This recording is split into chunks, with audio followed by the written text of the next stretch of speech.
Fifth dimensional creation has nothing to do with going anywhere to get anything. Because if you combine a clear intention, a coherent thought, coherent brainwave pattern, with a coherent heart, moving into that elevated emotion, thoughts are electric and feelings are magnetic. The magnetism of this center becomes the energy. The intention is carried on that energy.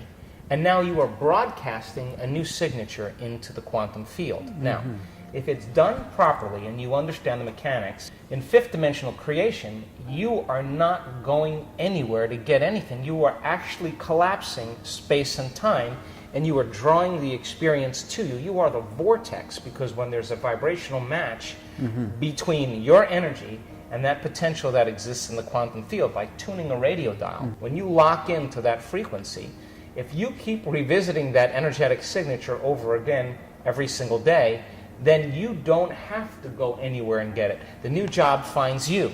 The new house actually finds you. The new relationship finds you, because you are the vortex that's drawing the experience to you. So, if you're truly in the creative process, my definition of creation is when I forget about me. I become nobody, no one, no thing, nowhere, in no time. I become pure consciousness. And the moment I reach that elegant moment of the generous present moment, all possibilities in the quantum field exist truly when our brain and body are in the present moment.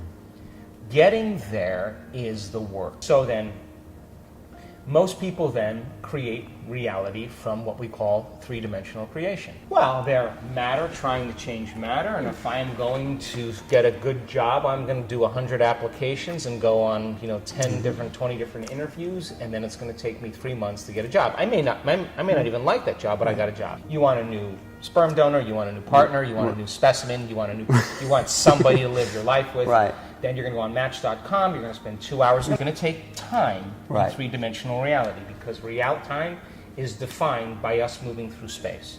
And in this dimension, there's way more space than anything else. So we experience time as we take matter through space. That's how people create. You buy the house, 30-year mortgage, you pay it off until yours. It takes time to do that. Now, when you teach people how to take their attention off of matter, off of objects, off of the particle, and sense energy and sense space and pay attention to nothing, the moment they begin to open their focus, all of a sudden their brainwaves begin to change from beta to alpha. But not only just alpha, where the imaginary inner world starts to become more real, but very coherent brainwave patterns in alpha. So when you're under stress, you're trying to control that person, that thing, that experience, and your attention is shifting from one thing to the next. Turns out that each one of those things has a neurological network in the brain assigned to it, because we've experienced. As you try to control all these things and your attention is shifting, the brain is very incoherent. Because the moment you open your focus and the brain begins to acclimate, different compartments of the brain begin to unify. They begin to synchronize. And what syncs in the brain links in the brain. When your brain is coherent, you're coherent. When your brain is incoherent, you are incoherent. So we've measured this thousands of times.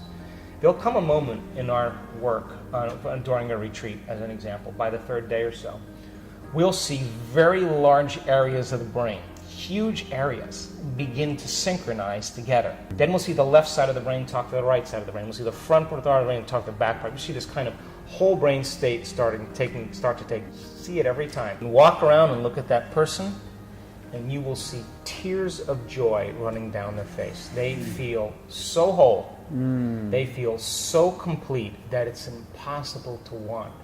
How can you want when you're whole? And that's the moment the magic happens. We see a strip chart, we're measuring someone's brain, and all of a sudden we just see this brrrr, and then there'll be a pause. And then 10 minutes later, brrrr, and we know that's downloads. The person is having epiphanies. They're having downloads. They're getting it from the field. Systems tuning in. We're getting raw information that's beyond our senses. The nervous system really is the superconductor of consciousness.